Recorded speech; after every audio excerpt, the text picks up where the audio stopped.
This is Life's a Pitch TV.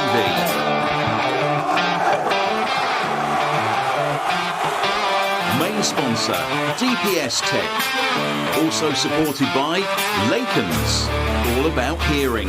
GBS Builders, Seckford Golf Club, Ashford Wright, John Keeble Cars, Venue 60, The Hudson Group, Sound 4 Pro Audio, Come Hither Design, and Suffolk Sound. Charities this year: Cancer Support Suffolk, Forget Me Not Golf, and Combat to Coffee.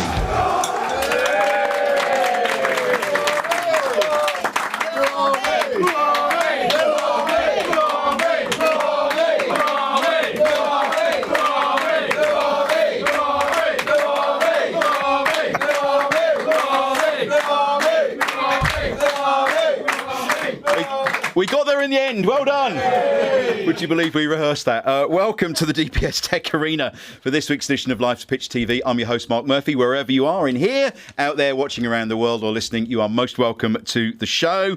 The beers are flowing here. I hope they are where you are. We've got a packed programme this week. We have got so much to talk about. But let me introduce you to the team. It's Russell Osman. There's no Terry this week. Oh. Never mind. Richard and John are in the Sound 4 production suites. Give them a round of applause. Sound 4 Pro Audio, thank you very much for getting us on air and filming and recording everything. And our studio managers are Leslie and Sarah Jane. Yay. So keeping the crowd very much in check. I wouldn't argue with either of them, frankly. And it's good to see our capacity crowd in fine voice after Derby, because that game went on a bit, didn't it? Let's be honest. We've got the Churchman stand sponsored by John Keeble Cars. Yay. And the North stand sponsored by Ashford Wright. Yay. We're on YouTube, and if you're watching on YouTube, don't forget to like and subscribe. We've got over 5,000 subscribers. We want 6,000, so please subscribe, like the channel. You get all the various different notifications. Available 6 o'clock every Thursday on podcast and YouTube, and Suffolk Sound on Saturday lunchtimes. Now, we need to have a special guest. We have two this week. Would you please give a Life's a Pitch TV welcome to the former chairman of Ipswich Town? You cut him in half, he's blue and white. It's David Sheepshanks.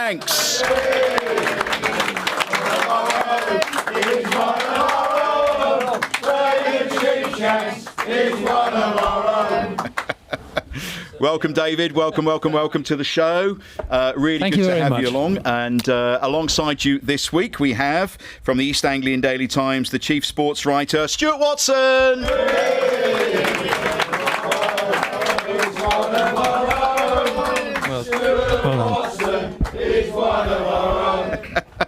And Stuart, I'm surprised you said yes to coming on the show, because you've had a quiet few days, haven't you? Yeah, not a lot been going on around the transfer window, has there? So, yeah, we've got some stuff to get our teeth into. We certainly have, yeah. Memories for you, David, of transfer windows? Something like that. I mean, you never had a summer holiday. I remember, you going abroad everywhere, signing players and all the things that went on. My wife used to say to me, when are you going to give some time to the family? And I can remember holidays in Portugal, wherever we went. Yeah, and it's a very, very, busy time. And, I empathise with the people who've got to do all the work. In your day, one of the toughest things was making sure the fax had paper in, wasn't it? Everybody know what a fax is? Well, it was one of them. Yeah. Yeah. Even before that, telexes. But a busy window, Stuart, wasn't it, really? Yeah. Yeah, and wasn't expected that this wasn't the master plan. I spoke to Mark Ashton at the very start of June, and he talked about stability and retention and not being a big turnover of players, because when they went from League One to the Championship, that was what carried them through. But football changes very quickly, and here we are with 11 in, 14 out, I think, at final count. We'll digest some of that a little bit later on in the show. What's it like from a player's point of view, Russell, when there's kind of speculation around you, perhaps a team coming in or you being unsettled? What's it feel like from a player's point of view? Well, it all depends on the circumstances. We've lost one or two players, unfortunately. But they've wanted to play football and carry on playing as much football as possible. But obviously they didn't think they were going to get enough game time at the club at the moment, so they've decided to to move on, and that's totally different than suddenly the club just selling you outright. So it's all different. Each sort of transfer and each movement of a player is different. But what it does show you that, you know, when people talk about loyalty from the players, there's not a lot of loyalty from the clubs shown sometimes, because, you know, the players are commodities at the end of the day. They do a job for the club as best as they can. And if the club gets somebody better than them, you know, you have to take a back seat, unlucky, and you move on and find pastures new. And of course, new players come in. What is that like? Does it kind of unsettle the status quo? It can do. I think one of the strengths of the side that got promoted from League One into the Championship, and again from the Championship up, was their togetherness. So, you know, their whole was better than the parts, if you like. You know, but they fitted well together, and it was like Bobby Robson's era when, you know, his players fitted together like a jigsaw. And suddenly you get all these new players come in, and it's like having a combination lock, but you've got to find the right combination with sort of 11 numbers, and that's just to get you starting 11 right, you know. And he might not like to play with him on his right-hand side, and he doesn't like to play with him on his right-hand side, and the back four don't like the midfield lads, or don't get on with those midfield lads. And it takes you a long time to go through all the possible permutations that you can use to try and find a settled squad. Now, with that many players, it's going to take us months. But David, when you went up to the Premier League, you had that squad that took you into the Premier League back in 2000. Yeah. The first season finishing 5th, essentially the same team that went up. But then, of course, you get into Europe, so you have to strengthen. You know, that strengthening, which we did going into the Premier League, it didn't really work, did it? And it hasn't really worked this time either. But what I would say is different, isn't it? It's different, and it's a lot easier when you're going up than when you're going down. And you know, Russell, you played in very successful teams here, and you happily didn't go down. You know, I got sold just before they did. I was surplus to requirements, apparently. No, but I mean, I think, you know, looking back at it, those teams coming up from League One and through the Championship, it was all one way, wasn't it? It's all about everybody wants to get on the train, everybody wants to be part of it, everybody, you know, it's a feel good factor around the place. Being relegated, and it is a bit different this time, because from my experience of it, which was awful, you know, over 20 years ago, we had no money. This time around, they actually have got some money. And so the club isn't threatened in the same way that nearly every club was threatened who were relegated in my day. And but I think, yeah, I mean, we're obviously going to talk more about it. It's very interesting. I think the clubs had to make some big calls, obviously very big calls, night of the long knives, whatever you want to call it, on Monday. And everyone, I think, was a bit shocked to see Chaplin go, having probably been one of the better players on the pitch. Well, I was going to talk about all this later, but we might as well just stick with it now. Yeah. I mean, Connor Chaplin, you mentioned there, was outstanding, I thought, against Derby the other day. Yeah. He obviously wants regular football. Yeah. You know, he's obviously not going to get it at Ipswich Town, so no surprise, perhaps, that he's gone off to his boyhood club. We're showing a lovely picture at the moment for those listening on the radio and on podcast of Connor Chaplin with a blue and white wig on, celebrating at Portman Road. He's been a great servant, Russell, and a favourite of ours on this programme. Yeah, he's definitely a favourite of mine. He's a great lad. But he's a goal-scoring midfielder that created goals as well. Now, one of the problems that we are going to have this year, unless I'm proved completely wrong, is the fact that we've got to get 80-odd goals, minimum. And that's if we keep a few clean sheets along the way. Connor Chaplin, he was a 1 in 4 goals per game man from midfield. George Hurst at the moment is 1 in 5. But also, Connor Chaplin created goals as well. Umpteen goals. And we're going to be missing that now. Somebody's got to step up and be better than what Connor Chaplin could have been. We didn't play Connor Chaplin much in the Premier League, and you know, I thought he's the only player that had got like the mentality of a Premier League player. You know, and I think our recruitment was poor going into the Premier League. We didn't buy the right sort of players to compete in the Premier League level, And now we seem to have changed the whole thing round a little bit and moving players on that I think have got value to us or had value for us. And like you said, Stuart, 1 minute we're going to settle down and have a settled squad, and the next thing you know, we've got 10, 11 new players coming. Yeah, it's like Paul Cook all over again.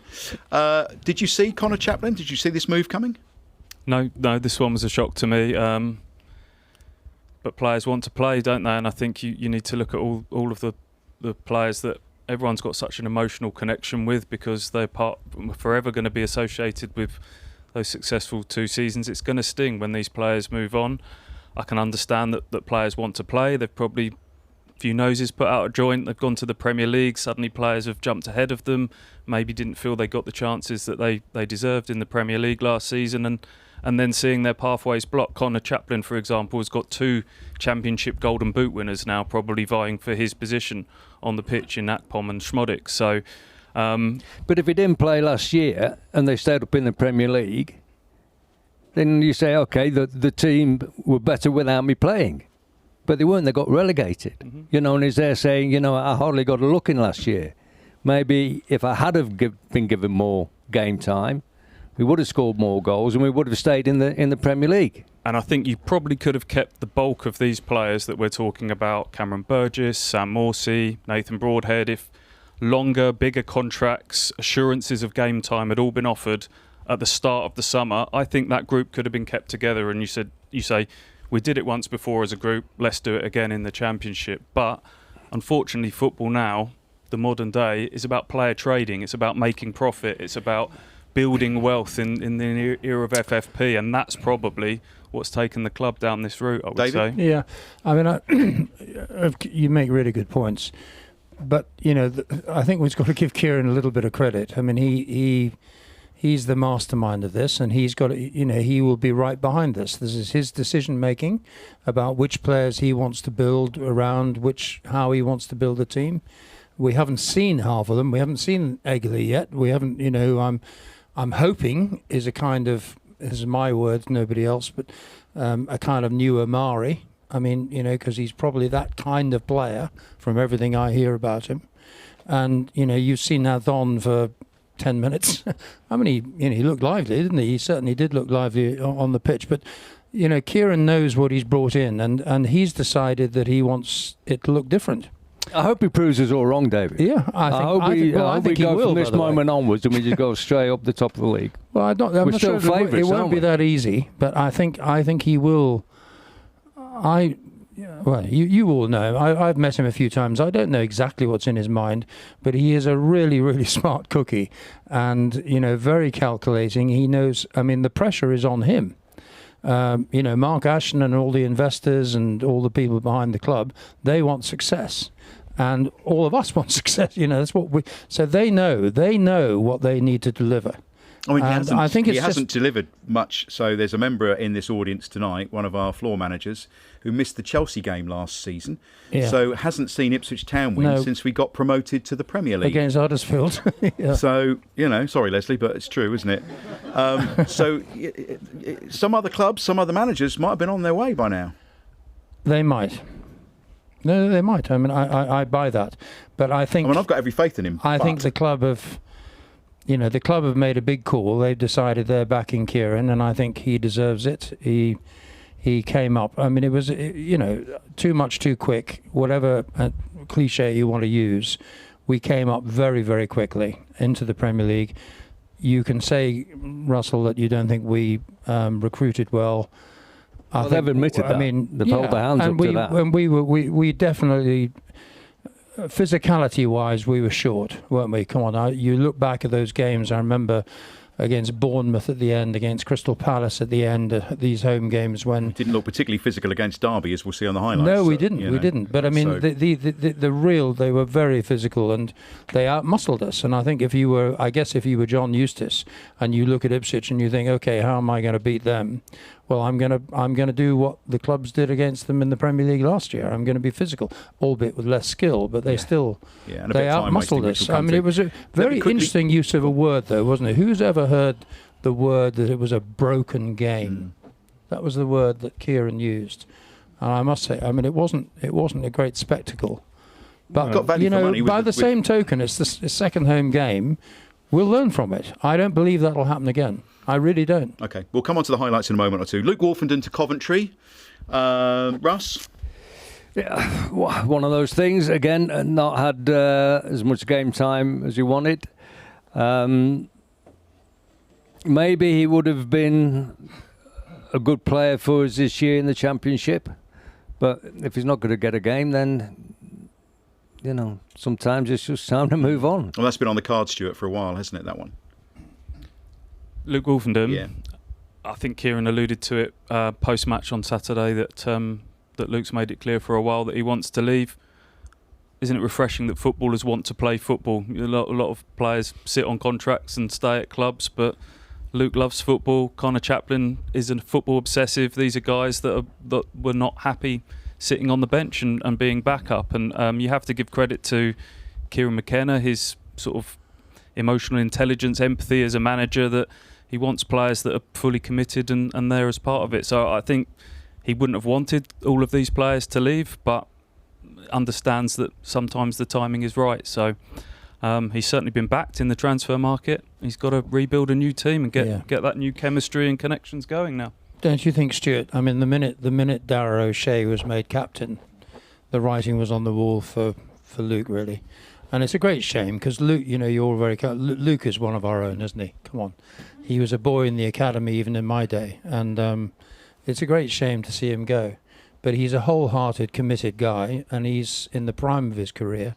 And I can't blame him. I think it's, you know, he needs to go and play. And I'm sure he'll do well at Coventry. Hopefully not too well, but he'll do well. And Ali Al-Hamadi off on loan to Luton. I don't think many Town fans are too disappointed in that. Yeah. No surprise. Hasn't worked for him at Portman Road, has it? No, listen, he's come in and he's done his best.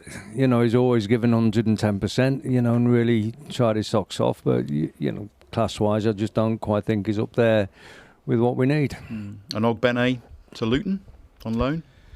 Yeah, a little bit of a surprise because he starts the Sheffield first... United, sorry. Yeah, Sheffield United. Yeah, he starts the first game of the season, which was a surprise at the time. 9 months out of an Achilles injury, but he starts. He then starts again at Bromley. He's got that sort of straight line running speed that the right wing role is built around in this McKenna system.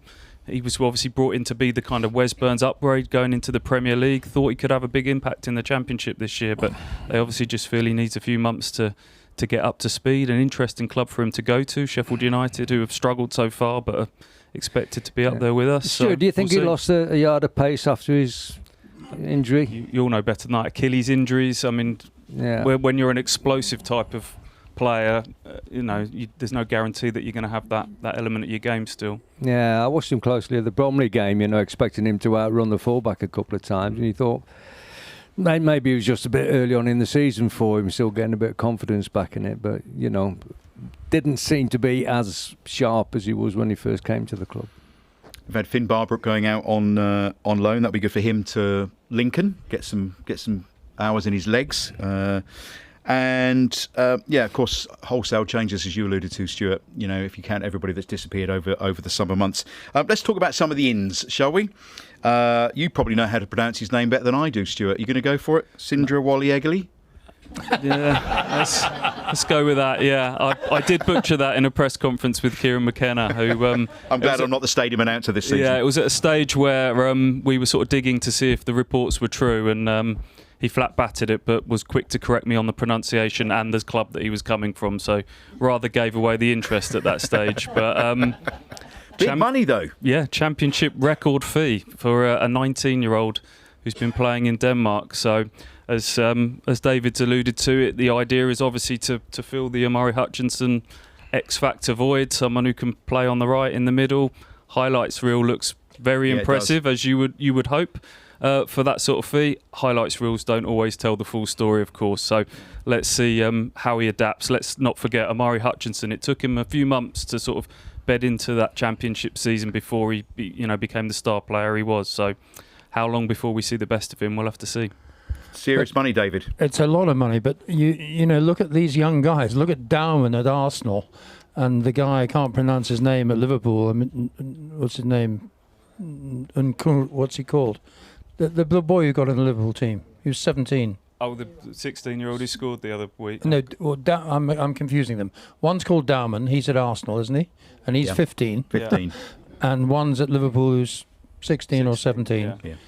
And, so some of these kids, they mature very quickly. And I don't know about this Norwegian guy. I've only read what you've all read. I've not seen him. I haven't actually even seen the highlights reel. But you got to... Anyway, look... I really do believe Kieran knows what he's doing. Well, George Burley used to say, good enough, young enough, old enough, didn't exactly, he? Yeah, Yep. exactly. Happened in Bobby's day, didn't it? Well, Yeah, George made his debut when he was 17. Yeah. Against Man United or wherever, didn't he? It's a shame we're not seeing more of a through flow from the academy now, I think, at the moment. Yeah. Seems to have kind of... Well, they come through and go out on loan. Yeah.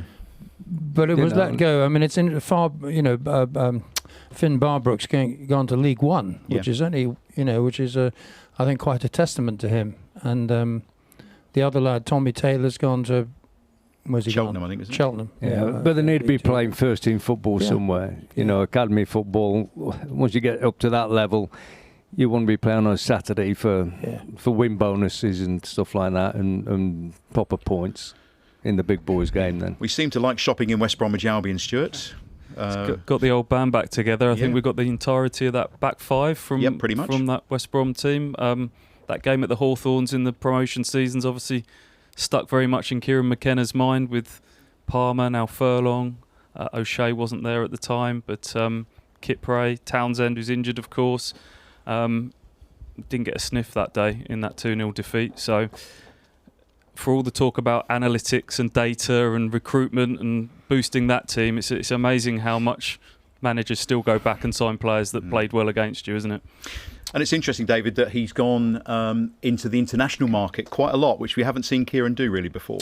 No, he wasn't comfortable in it, apparently, in the early days. And and it's not just him, to be fair. I think it's again, I can remember in my day, when we got in the Premier League, we did not have a fully fledged scouting network for the world, for Europe anyway. And actually, we appointed a guy, because Steve McCall was head scout for a long time, and then we brought extra resource in. But the club didn't really, we were League One. We didn't have an international scouting department. And, occasionally you get bought by an agent, you get bought a foreign player or a overseas player, and you strike lucky. But I think... Or you get Ulrich Le Pen. I think... I'm not going to mention Am I Finidi allowed tonight. to say? David, I'm not. Say what you like, David, I'm not David. going to mention Finidi tonight. You'll be safe. Don't worry. yeah, it's recorded, David, so you can swear if you want. I mean, You can tell him to exactly stick it. Yeah, Ulrich Le Pen must go down as the worst bit of luck ever. Anyway, but was his nickname Lulu, wasn't it? Was it? Yeah, Lulu Le Pen. Yeah. I've not heard that before. Just as well I didn't anyway. But I think, really what I'm just saying is that I don't think the club had the, sophistication in scouting networks overseas until this last few months. And they've really started, I know they've invested a lot in trying to improve that. So, that's you're going to see a big change. I mean, it's a global game. It's a different ball game, though, David, Totally. isn't it? With your access to videos on players, to all the data that you need now, you can just compile it, and you don't need probably don't need half the staff to actually go and watch them when all the info can. No, but be you sent still to you got to anyway. find out what sort of guys they are. Oh yeah, I mean, it's I'm. but that's I'm a a real- one-on-one thing, really. Yeah, but you can't. Interviewing footballers is one of the biggest difficulties ever. All of us in our businesses or whatever it is, we find out what sort of people they are when we hire them. In football, you can't interview until you've signed, so you've got to do a hell of a lot of research in the background to understand which, what the motivations are and the character and the temperament of each individual player. And there's a lot of sophistication goes on around that, and the smart clubs do it. I mean, they do it really, really well, and I think we have to get ourselves up to speed, and I'm glad we are. So I think it's all positive for me. I can see, there's a lot of talent in the place. Kieran works with these players day in, day out on the training pitch. He knows, what makes them tick and what doesn't. And it's great fun because we're in the football world and second guessing him and trying to figure it all out. But my view is you back your manager to the hilt until the day you can't. And right now we've got a good manager and we should back him. Absolutely.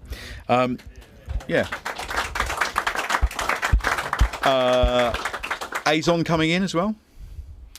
Yeah, as David... Pablo number 2. Yep. Exactly, yeah. We've got Dutch midfielder tick, Spanish striker tick, so if they can be cult heroes as Pablo and many of the Dutchmen before, that would be great. Azon, as David said, brief cameo at the weekend. We're told he's a player that plays with his full heart, aggressive, puts himself about.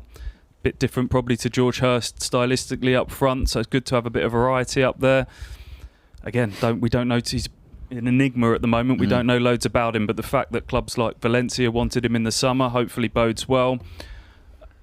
Only slight concern is that him and a few others are sort of semi-fit at the moment, haven't had much of pre-seasons, coming back off the back of injuries, so I think we're going to hear over the next few weeks they need a bit of time to get up to speed, and time could be the enemy. Well, I've left potentially the most interesting one until last, and that is Nunes coming from Norwich City. That was for Norwich, not for Nunes. Interesting, paraded onto the pitch along with our fella from Norway before the game. He's hitting the badge on his shirt. He'd got the scarf up there. I mean, the poor old budgies are crying left, right and centre about it, aren't they? They're really fed up. Yeah, he's come to a bigger, better club, hasn't he? Yeah, fair play. Finally found the pride I think they're of a East Anglia. feeder club, aren't they now? Feeder club. Did you ever try and sign a Norwich player, David? Andy Marshall. Yeah. Yeah, we did, yeah. And we tried. Actually, I'm just nearly done my book. Do you remember the story of Ian Crook? Yeah, please, for those who don't remember, because that was bizarre, wasn't it? Well, Yeah. Did you mention that's in your book? Yeah. Yeah. So Mike. David's got a book out, everybody, soon. Yeah, next year you'll have. Okay. You're going to come and talk to us about it, aren't you? I will. Yeah. But Ian Crook, tell everybody No, well, the story. Ian Crook was an extraordinary story. Do anybody remember him? He was the midfield general at Norwich. We didn't. You missed a boo then, everybody. We really didn't have a player like him. And I mean, you might. He's not the same as Nunes, but it's not that dissimilar. And George identified we really wanted a player of this caliber. He was out of contract, and we signed him. But we signed because he was going away on holiday. The contract, a football contract expires on the 30th of June. So he was going away on holiday in the middle of June, and he came down to Portman Road, looked around, met us. We did the terms, signed the contract. Photographs and things were taken, weren't they? Yeah, everything on the pitch, everything. Signed the contract, post-dated obviously to 30th of June, and kind of put it in the drawer, and he went off on holiday. In between time, Mike Walker, another man who's never loved this club very much, but bless him, Mike came back from Everton, I think it was. He got sacked from Everton. He came back to be Norwich's manager. And he rang up Crookie and persuaded him to break the contract and persuaded him to come back. And we went apoplectic. I mean, I cannot tell you. I went, Steady, David, we want to bring back in. really, it was. I was so angry. And I rang up the Football League and the FA and I complained like that, there's no tomorrow. But there was nothing to be done because technically he wasn't our player until the 1st of July. So he could rip his contract up. And he did. And he came and apologised at the end, but Sorry for bringing that up. So that was we can always wonder. But it makes the local derby even more spicy, Russ, doesn't it? It does. Yeah.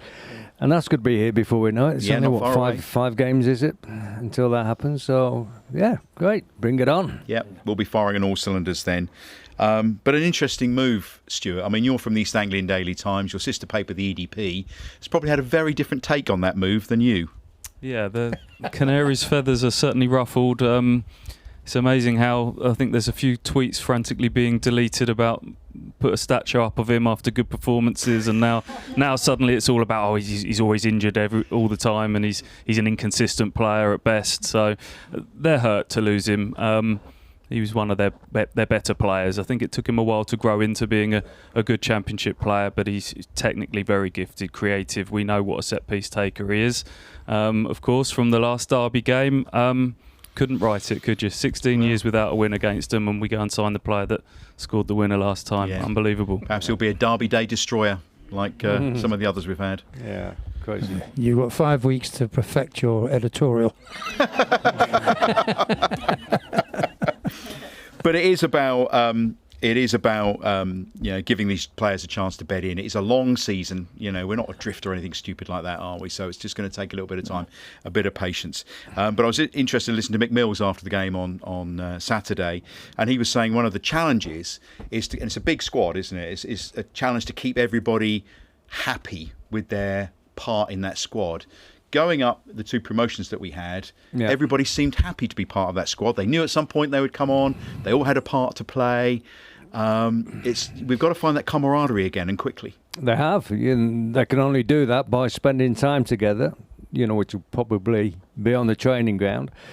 Under these intense training conditions that we seem to have at the club. And hopefully we don't have too many players pick up injuries in training, and they manage to start knitting together. How did you get the camaraderie in your day then? Was it down the pub? Down the pub? Yeah.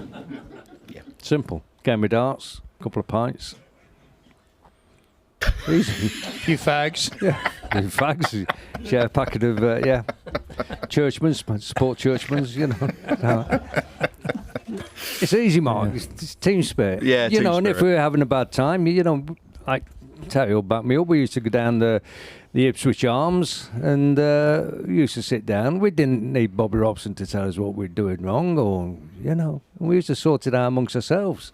If Terry was having a bad time, somebody give him a kick up the backside, or I'd get a bit of verbal, and you just had to man up and get on with it, and it was simple. I do think we've made quite a lot of the number of changes. And, I was thinking about this because they're going on the radio last week about, it's a whole new team. It's a completely new team. You've got to realise that. And I was thinking, well, okay, I think I read something you'd written or something. I think there are 8 players who were here 2 seasons ago.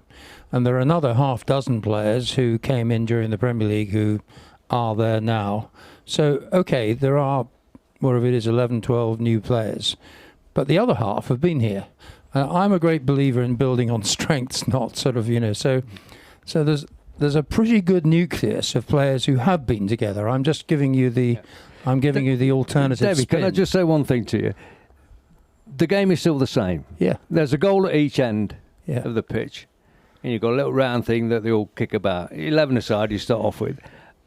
How much integration do you need when you're paying 20 million for one player, 15 for another player, and then you have to coax them through how they're going to be playing? And they're not the only club that has gone through this. You look at the number of championship clubs that have changed manager this summer. Thankfully, we're not one of them, so there's a little bit of stability there. But Derby, I think, had signed 12 players going into the game at the weekend. Still the same game. They won't be alone. So the gelling integration. It's a really good can point. only last so long, can't it? When we've had a budget that most other competitors would have die killed for. Yeah. I think Derby recruited their players from the local Performing Arts Society, didn't they? It felt that a bit one, like that, Travis Lewis, definitely. Shall we take a break from the transfers and let's take a look at the highlights? Can we just, before you do, you've missed out one player. I mean, I think he's really interesting, and I'm longing to see him. Is Chuba Akpom? Yes. I mean, people, we haven't really seen much. We saw one great shot from him near the end of the game, but I mean, I think I wouldn't like him to get forgotten in the mix here, because I think he's a big player for us. Okay. And the bigger one's Kipre. He's even bigger. Yeah, he is. Yeah. I mean, it'll be interesting. We're just getting to learn their names, who they are, and how they play, aren't we? So, right, let's take a look at how Town fared against Derby County. We've got the highlights now, courtesy of our friends at Town TV. Ipswich Town host Derby County today in IP1 this afternoon before the first international break of the season. We are underway at Portman Road. Derby kicking from right to left in this first half. Early header by Darragh O'Shea. And now it is Lewis Travis making his Derby County debut, trying to swing a ball out to the Derby right side. Loose header from Davis, straight to Carlton Morris. Ebu Adams can't link up with Johnston on the right side, and then free kick I think has been awarded. Ipswich players cannot believe it. Has a decent left foot, the Australian, so he might fancy this. It's going to be Brewster, and it's straight into the wall, and Ipswich survive what could have been an early scare, a rather tame free kick in the end. Here's Greaves, Matasiwa, Chaplin wants it, instead Matasiwa finds Hurst, and Hurst has played it out to the right side for Casey McAteer. Here is McAteer trying to leave that one in for George Hurst, who was attacking the penalty spot. Just opens up his body, finds Ashley Young. Connor Chaplin now. Chaplin holding off Bobby Clark and trying to make progress down the Ipswich right. He's away from Forsyth as well, delivering in, and it drops for Leif Davis, and Davis half volleys it really into the ground. Bounces up Ashley Young in front of the Derby travelling supporters. In it comes, in swinger towards Jacob Greaves, who got up. Greaves wants it, Greaves receives it midway inside the Derby half. Philogene inside the penalty area, Chaplin deflected away for a corner as Young delivers in the corner kick, and Jacob Greaves is there to head home. Jacob Greaves on the score sheet with the opening goal. It has been coming.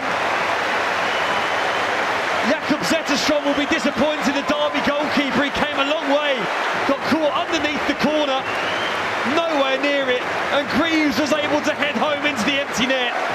Ipswich 1, Derby County 0. Davis, just playing slightly inverted here, Davis. Cayusta back to Connor Chaplin. Young wants it. Chaplin finds him. Here is Ashley Young. Young's going to hit it, and it did take a deflection. Zetterstrom getting the decision that time.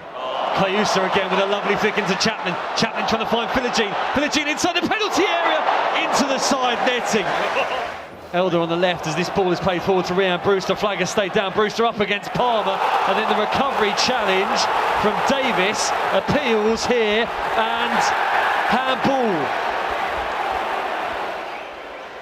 It's Morris from the spot, aiming to draw Derby County level. Morris starts his run up now and sends Palmer the wrong way into the bottom corner. Carlton Morris reels away celebrating. Derby back on level terms at the start of this second half, and that away end is in raptures. Ipswich 1, Derby County 1. Here is Cayusta. Matasiwa, too strong for Ebu Adams. Matasiwa into Hurst. Hurst inside the penalty area. Hurst goes down, and Hurst is going to be booked for diving. Matt Clark with the sliding challenge. Hurst hit the deck, and Lee Doughty, instead of pointing to the spot, has awarded Derby a free kick, has got the yellow card out of his pocket, and he's going to book George Hurst. Nick with the opening goal for the Swans, 1-0. Jaden Philogene clipping this one in towards Darragh O'Shea, and Hurst inside the 6-yard box, free header, heads it straight at Jakob Zetterstrom. What a chance for Town's number 9. That ball gets away from Darragh O'Shea, and now Brewster advancing towards the penalty area. It's Rhian Brewster. He has shocked Ipswich Town.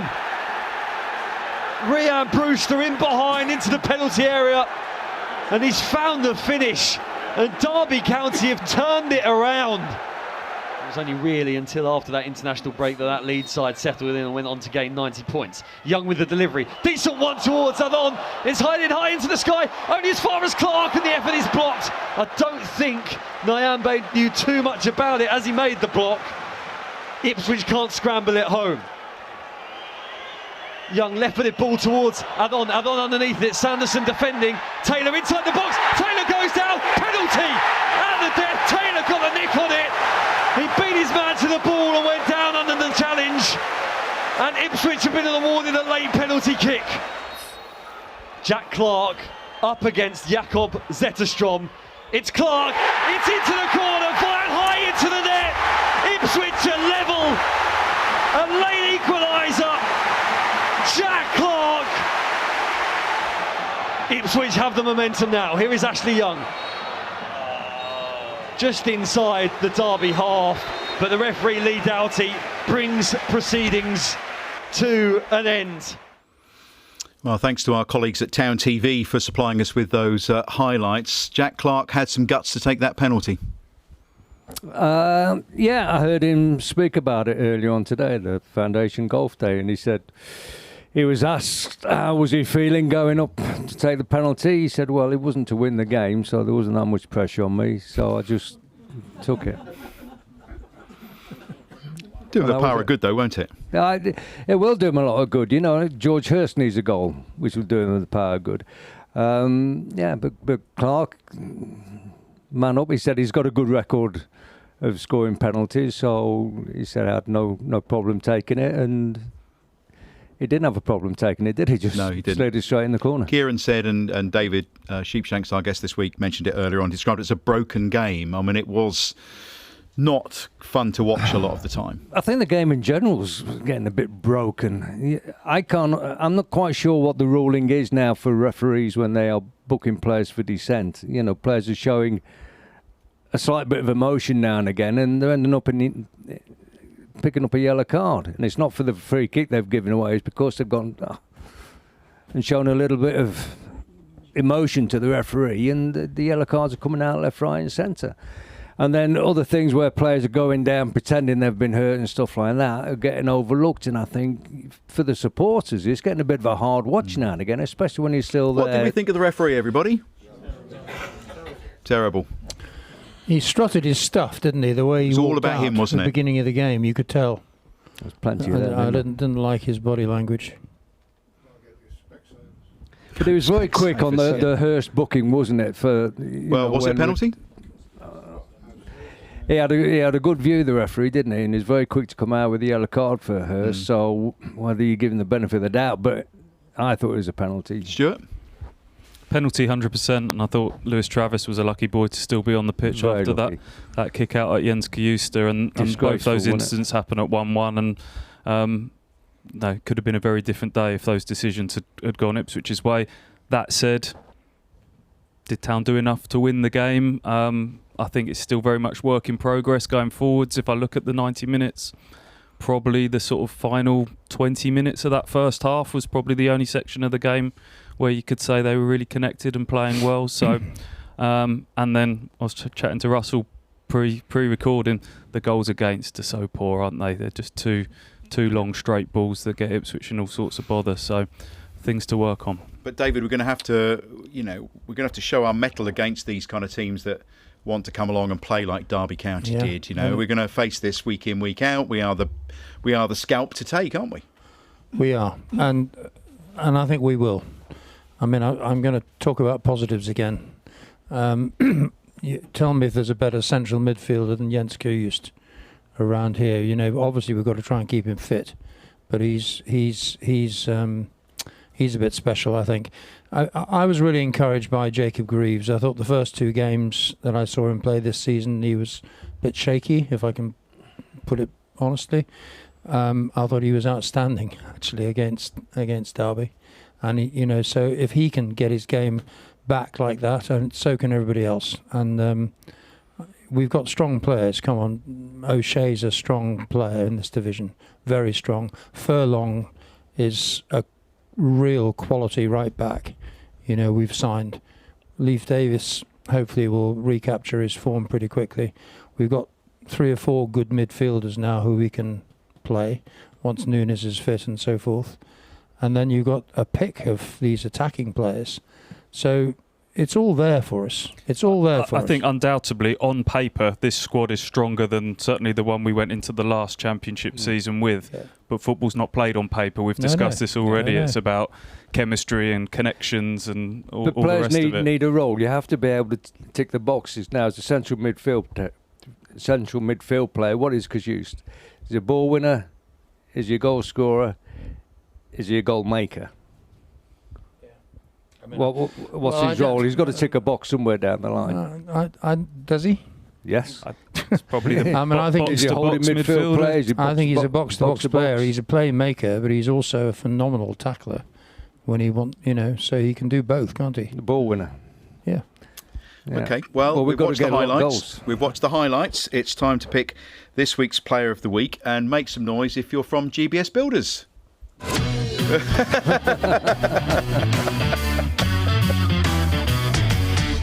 Yes, it's the GBS Builders Hooray! player of the week. Russell, who would you go for? Me, I'm going to go for a 40-year-old. That narrows it down a bit, doesn't it? Okay. Ashley Young. Yep. Yeah. Okay. I thought he defied his years. Okay. David?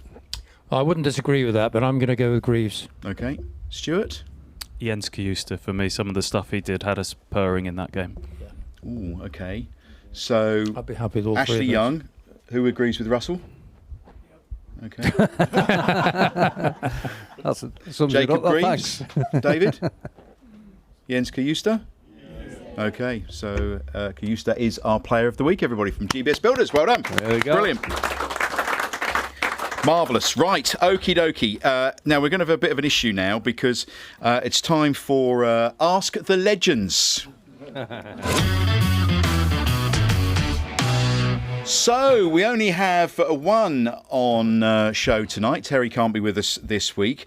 So, every week, if you're new to this, we ask questions home and away of Terry Butcher and Russell Osman. The score at the moment is 4-3 to Butch. Tony's here to give us the question, but we need someone to take Terry Butcher's place. So, David Sheepshanks, well done.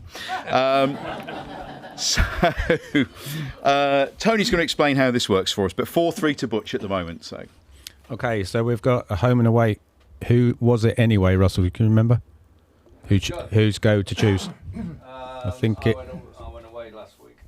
I think you go first, though, don't you, this week, was it? I went first last week. Did you? So, David, you go first this week. You choose home, which is about Ipswich Town. About Ipswich Town, and it's a multiple choice. Yep. Or away, and it's general sporting knowledge. So, would you like to go home and away? It's 2 points and 1 point. Home. Home. Okay. Okay, Terry. Saturday's game against Derby County.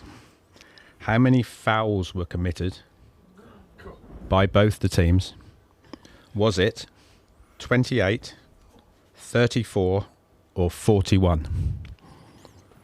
So, choose out of those three. Just repeat those ones again, Tony. 28, Yep. 34, or 41? Okay. What do you reckon, David, out of those? Terry's waiting in the car park now. 41? 41. Okay. And the answer's 28. Oh. 14 okay. each. Okay. Right. So, it's a way for you then, Russ, to try and get a Tennis, Russ. Dennis. Tennis. Okay. Who won the men's Wimbledon singles this year? Was it Bjorn Borg? No. That's charming, isn't it? Alcaraz, is it? Alcatraz, whatever his name is. No. He lost in the final to Yannick Sinner. Ooh. Yannick who? Sinner. Yeah. Never heard of him. Okay.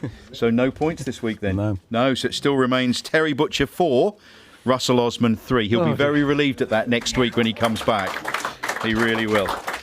Right, time for our new game, though. It's time for Life's a Pitch and Putt, sponsored by Seckford Golf Club.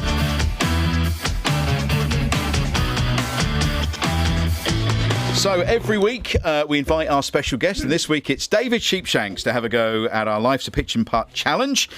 We have 6 balls and we have a target area, and it's all down there. You can see if you're looking on YouTube, if you're on podcast or listening on Suffolk Sound, it's a row of holes with different scores right next to them.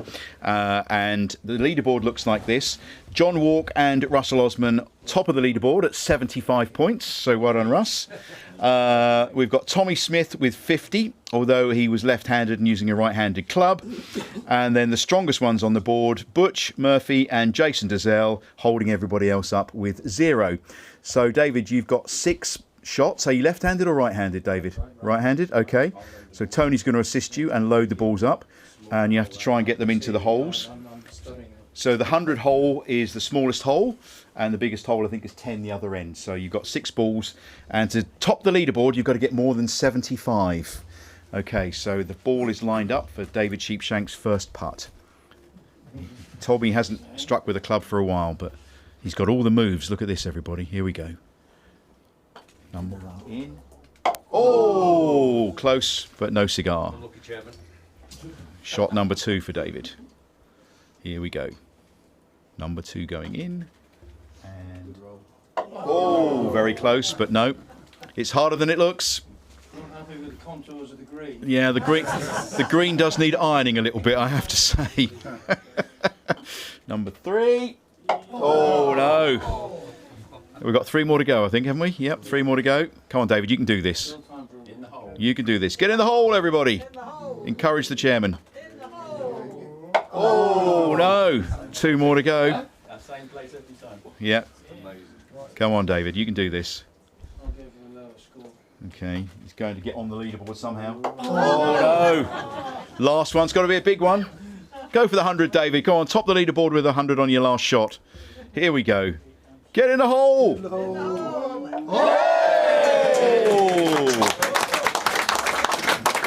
Was that 75? Top of the leaderboard. Well done, Mr. Chairman. Well done. Top of the leaderboard. Along with Johnny Walk and Russell Osman. Walkie hadn't got his glasses with him that time. But well done. I mean, Russ, you're a regular golfer, aren't you? And that's not easy to do. It's not easy at all, no. No. Yours took a few bad bobbles there, David. Yeah. Unluckily. Anybody got an iron that we can use for the green carpet? Which Mark Murphy and Jason did even worse. No. Never mind. Moving on. So there is a prize at the end of the season. I don't know what it'll be, but there is a prize. Can we think of something, Tony? A night out with Russell. Or with Terry in the car park, one or the other. That's all right. It's time for On This Day in History with Russell.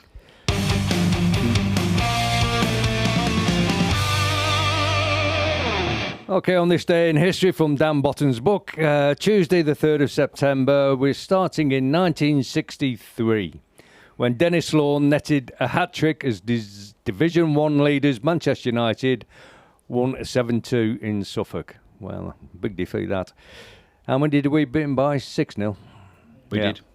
Scotsman Doug Moran poached both of Ipswich's goals. Also, on the 3rd of September, this time 1977, Town beat Chelsea 1-0 at Portman Road, and future Blues legend, I'm reading this here word for word, Russell Osman made his debut. Can we just check the script on that one? Yeah, you can check that. Anybody can come in and have a look. The centre-back, who won 11 England caps, went on to score 21 goals in 385 Town appearances and was an ever-present in the 79, 80, 80, 81 seasons. Osman had an unsuccessful manager stint elsewhere. Thursday, the 3rd of September, 1981. Escape to Victory premiered in London. Did you write this page? I did, yeah. Yeah. Town players Johnny Wall, Russell Osman, Kevin O'Callaghan, Robin Turner and Lloyd Civil starred with Pelé, Michael Caine, and not a lot of people know that, and Sylvester Stallone. Turner and Civil were cast as German soldiers.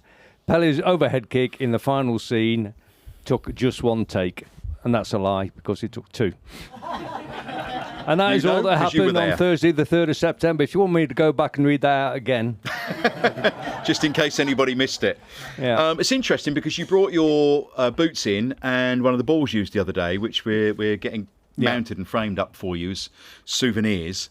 The kit that you wore and the boots, they were really sort of old-fashioned boots, weren't they? Oh, yeah, they're proper sort of 1940s issue. But when you saw Pelé do the tricks that he could still do in these old army boots, heavy-weighted boots with big shin pads on and big leather ball with a big lace sticking out of it, it didn't make any difference to it. It was easy. But, Mr. Chairman, in your day, would you have let your star players like that go off for the summer and make a movie? Well, I would have wanted some compensation for the... I think compensation was paid, but I don't know who got it. Well, I think I do. I think I know who got it, but, you know. We didn't get it all. One of the things, David, we've been looking at on the show recently is we've been digging out some old programme covers. And it all started when Mark, who was in our audience, brought a picture of a programme with Terry Butcher in his greenhouse showing how good his tomatoes were. And that was the programme cover back in the day. We've actually got one of Russell, but we're going to put that up on the screen another week, flying high on this programme cover over here. I don't know if you can see that. No this ball is, inside. Against Saturday, 13th of November, 1982, against Manchester City. Cooper, Burley, Gernon, Tyson, Osman, Butcher, Walk, McCall, DeVray, Brazil and Gates. What a team. Flying high there, Russ. Because we struggled to find one with you With on the the ball front. in But Vic found this. So there we are. That's one with you on the front. But David, we thought, well, what can we find with you? And I remember that you know what's coming now, don't you? I remember a certain Suffolk magazine cover, which is from your stable, Stuart, from the Archant stable, persuaded you to go on the front cover. And we're going to put it up on screen in a second or two, but I can tell you this is not AI. This is before AI was anything else but an American steak sauce. Okay, so it wasn't AI. You genuinely had your face painted, didn't you, blue and white? Yeah, tell us about that. No, I did. I can't remember the date though. That's there it is. Look. well, the date's on there. Is it? Is the date on there? There's the picture. Well, it must they be around came about in and 2000. Huh? It It must was be about about 2000, 2000. Yeah. And they, yeah.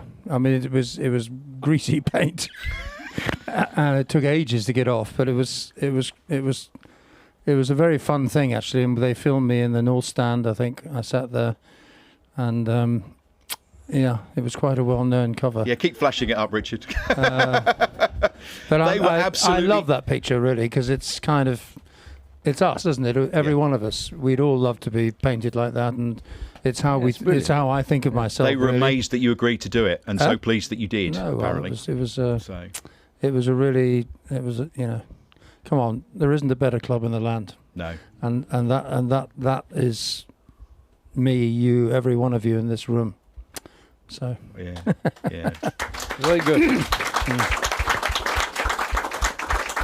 Did it take long to put all the paint on? I don't remember. Oh. Probably took longer to get it off, I suspect. 25 years ago. No, it was, How is the book coming along? the book's good. I've kind of done it. Do you mention Life's a Pitch? Yes, Oh. you're definitely in. Thank you. He's Well, you just are now, quickly write anyway. that in now. He says hastily. No, I've sort of got the structure of it. It's now trying to remember all of the bits that I've forgotten. So I'm going around a few people. I've still got a few people to talk to, like Trevor Curtin, and for some of the memories. I mean, terribly sadly, David Rose is no longer with us, and you know, so a lot of the people who remember some of these things aren't here. But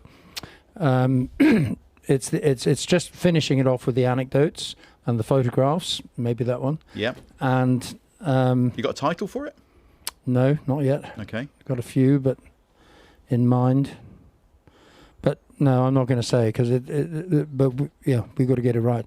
And I'm going to have it out. So Neil Prentice and Sean Salter, two of our special friends, are going to help me make sure that all the Ipswich bit is right, and because there's a bit in St George's Park as well, and yeah, and there's a few funny stories and what have you.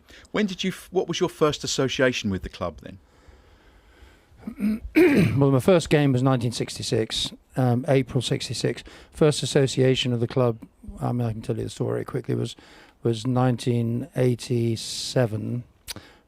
January 87, I got this call from after Butch had kicked the door down a few months earlier. I wrote to Patrick Cobbold and said, you know, all the players are leaving and there's no news, and is there anything I can do to help? Because it needed some, you know, some PR, which was completely gone.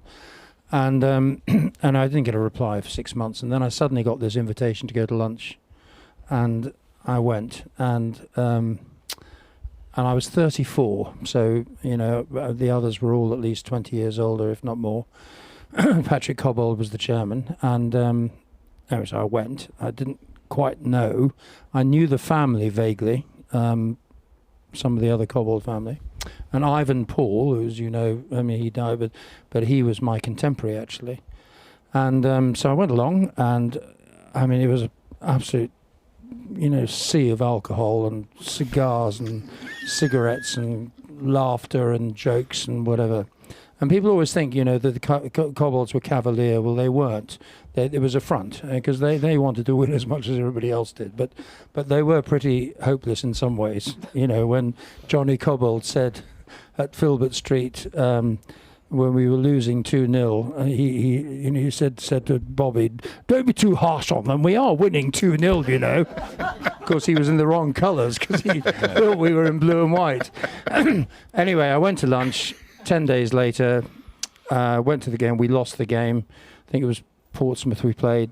Lost 1-0. Saw it through an alcoholic haze.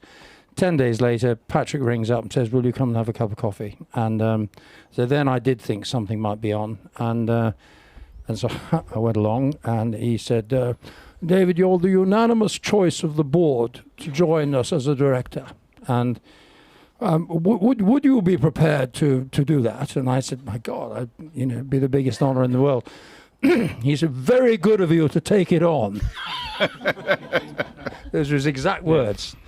And but it was extraordinary. And I think I was the young blood. I think Ivan Paul would have probably been a director, and but for one reason or another I won't go into. They didn't ask him, and I was the lucky recipient. Everyone thought I was a Kobold, I wasn't, obviously. And then I started meeting John and all these guys, getting on the bus.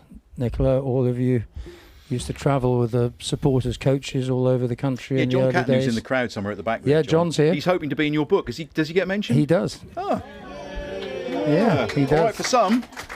And dear the late Irene Davey. Irene Davey, God heart. bless her. Yeah. And others of you. Anyway, so there's you all get a plug. They were special days, and it grew from there. And the other thing is that I had 9 years as a director, and you learn an awful lot about how football clubs work, how you don't, I was always told directors direct, managers manage. I never, well, not never, 3 times I did in my whole time, went in the dressing room, but never before the match, ever. And I've seen so many chairmen who are sort of, big time Charlies going in and thinking that their words are going to make a difference to the players. I mean, it's not our domain. I went in 3 times after the game, once when we won at Wembley, and Jim Magilton soaked me, and having thrown Terry Heilbronn in the shower, if you remember. Once when we lost at Birmingham in the Cup semi-final, and which was a travesty, really, and I felt so bad for the players. And I can't remember the third one. It might have been in Helsingborg, I think. Oh, those European trips were good, weren't they? Weren't they? Yeah, they were very Were good. they just? Yeah. Well, No. I'm so privileged and lucky to have had this time with this club. And well, we're going through that rebuild right now. We've done it before. We'll do it again. And we will. We'll I'm really positive about the future. I really am. Okay. And we've got the women's team to look forward to this weekend. First game away at Southampton in the WSL League 2. Yeah. I think we can put the squad numbers up and see the team. There we are. So it's all very real for the women now. We wish them all the very best in their first season in WSL 2. And it's just such a growing part of the game, David. Yeah. I mean, Joe Sheehan's doing a wonderful job. I think, deserves, I hope he gets a, good start this season. It's another level. Excuse me. The Women's Super League is, so professionalised compared to what it was before. So this is going to be a big step up, and I don't think anybody should expect too much of them in the early games, but I'm sure they'll get it right. They know what they're doing. Yeah, they certainly do. We wish them all the very best for the season ahead. Yeah. Brilliant. Now, look, it's time to finish up with this week's Man v Fat results. Business as usual for the Man v Fat lads, with another small group loss this week. This from Man v Fat Mark, who's been in touch. Individually, a good week for 4 of our town fans, who all lost over £3. So well done to Blake Davison, Tom McGarry. Well done, Tom. He watches every week, does Tom. Hello, Tom. Travis Simmons and Aaron Marks. Match of the week at Colchester was a game between Friar Leverkusen and Wales Madrid, which I believe ended in a draw, he says. This week's results from Ipswich: Juventus 7, Flaberdeen 7. Chips Town 5, the Leyton Oreos 6. Olympiacos 11, the Blubber Blues 7. The Pink Panthers 6, RB Liposuction 6. Watford FC 5, Portugal Fatsuma 4.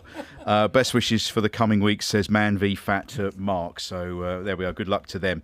David, it's been great to have you back on the sofa on the show. Come and see us again, won't you? Thank you for having me. Yep, and making his debut, Stuart. Well done, Stuart. Thank you very much. Thank you.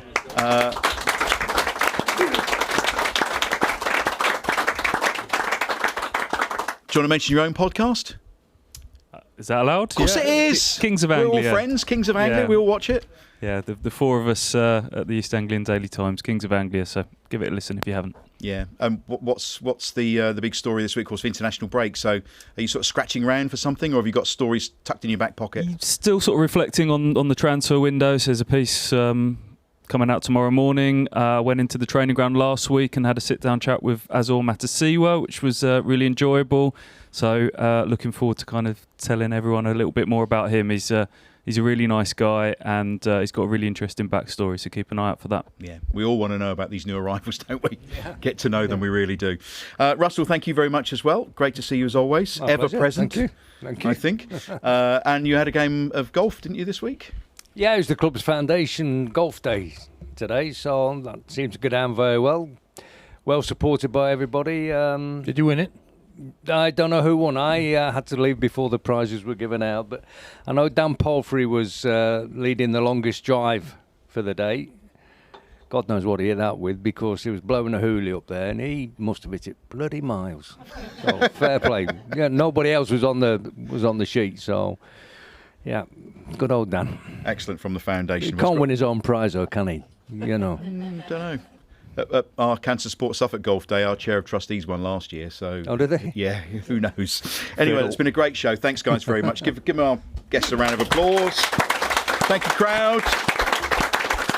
Don't forget, if you want to be part of the Capacity Crowd, go to www.lifesapitch.tv, click on Capacity Crowd, and you can apply there. And hopefully we'll see you here at our studios one of these weeks. And if you're watching on YouTube, please hit that like button, smash the subscribe button as well. We've got over 5,000 subscribers. We're kind of like 6,000 really, which would be very, very nice. So if you're watching, please do that. That's it from us for this week. Next week, we have Simon Milton as our very special guest on the show. So Milts will be here next week. Until then, it's Blue Army, everybody! Blue Army! Blue Army! Blue Army! Blue Army! Blue Army! Blue Army! Blue Army! Blue Army! Blue Army! Blue Army! Blue Army! Blue Army! Blue Army! Blue Army! This has been a Life's a Pitch TV production. Main sponsor, DPS Tech. Also supported by Lakens, all about hearing.